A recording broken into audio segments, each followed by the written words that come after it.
आप सभी को मेरा नमस्कार। भक्ति भगवान आध्यात्मिक विचारधारा में आपका स्वागत है।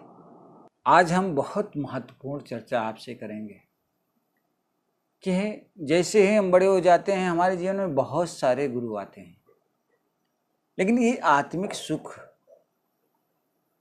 के लिए कौन सा गुरु सही होता है, कैसे हम इस गुरु की पहचान करें, इसकी चर्चा आज हम आपसे करने वाले हैं। गुरु की कृपा से हमें गोविंद की पहचान होती है और ये गुरु की परंपरा आज से नहीं, सदियों से चली आ रही है।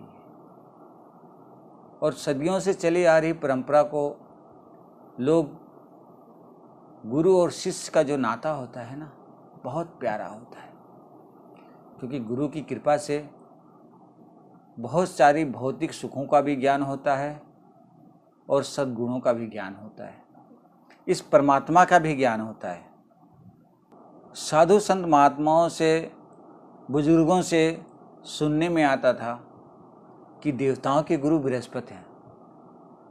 देवताओं ने भी गुरु किया था, उन्होंने बृहस्पति को गुरु किया था। और उसके बाद में ब्रह्मा विष्णु महेश, भगवान भोलेनाथ ने इस ब्रह्म ज्ञान की गाथा को पार्वती को सुनाया था। इसलिए जब भी हम इस संसार में आते हैं तो हमारे जीवन में गुरु आते रहते हैं। और संतों ने इस श्लोक में लिख के भी रखा है। क्या लिखा है वो मैं आपको बता रहा हूं कि गुरु बिन भव निधि तरहि न कोई, जो विरंच शंकर सम हुई। कहते हैं कि शंकर के समान भी अगर तेज आपके पास होगा तो कहते हैं कि बिना गुरु के वो तर नहीं सकता है। और 3 लोकों में भी गुरु की परंपरा चली आ रही है। इसलिए संतों ने कहा है कि 3 लोक 9 खंड में गुरु से बड़ा ना कोई, करता करे न कर सके, गुरु करे सो होए।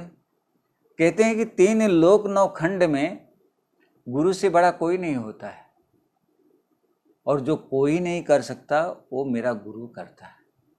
तो हमने थोड़ा विचार करना है कि 3 लोक क्या है, 9 खंड क्या है। कभी आपने विचार किया? और गुरु से बड़ा क्यों नहीं कोई और हो सकता है? और कौन सा ऐसा काम है जो कोई नहीं कर सकता, केवल सद्गुरु करता है? जब आप इस चीज को विचार करेंगे ना, तो आप उसे ढूंढने का प्रयास करेंगे। और इसी के लिए संतों ने आगे भी कहा है कि जब तक गुरु मिले ना सांचा, गुरु क्यों 10 पाचा। कि गुरु कितने भी कर डालो, लेकिन जब तक सच्चा गुरु नहीं मिलता है तब तक ये सिलसिला, ये सफर शुरू रहता है। इसलिए सबसे पहले जीवन में आने के बाद हमने ढूंढना है कि सही गुरु कहाँ है, क्योंकि भौतिक सुखों को देने वाले गुरु हमारे बचपन से ही शुरू हो जाते हैं। क्योंकि विद्या गुरु जैसे ही जीवन में आते हैं, हम ग्रेजुएशन पढ़ाई लिखाई प्राप्त करने के बाद बड़े जब हो जाते हैं ना, तो भौतिक सुखों के लिए हम दौड़ते रहते हैं, जिंदगी में दौड़ते रहते हैं कि हमें कहीं से सुख मिल जाए, हमारे घर में कहीं से सुख आ जाए। और उसी सुख को पाने के लिए भौतिक सुखों के जो गुरु होते हैं ना, वो हमारे जीवन में आना शुरू हो जाते हैं। और जैसे जैसे हम आते हैं, वो जो हमें रास्ता बताते हैं, वो रास्ते पे हम चलने लगते हैं। लेकिन संतों ने बताया कि जो गुरु कह रहे हैं, जो सद्गुरु कह रहे हैं, उन्हें हमें वेदों, शास्त्रों और पुराणों के माध्यम से समझना है कि ये जो कह रहे हैं वो इनके हिसाब से सही है या गलत।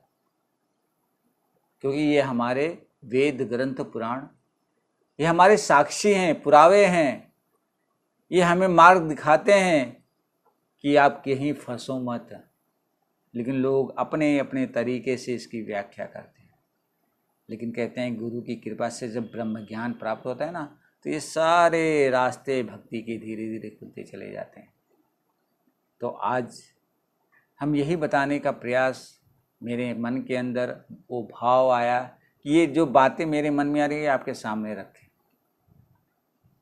और ये आज हमने आपके पास रखा है। मैं संतोष श्रीवास्तव भक्ति विचारधारा में हमेशा आपसे मिलता रहूँगा नए नए विषय को लेकर, और सुनने के लिए, वीडियो देखने के लिए मैं आपको बहुत बहुत धन्यवाद करता हूँ।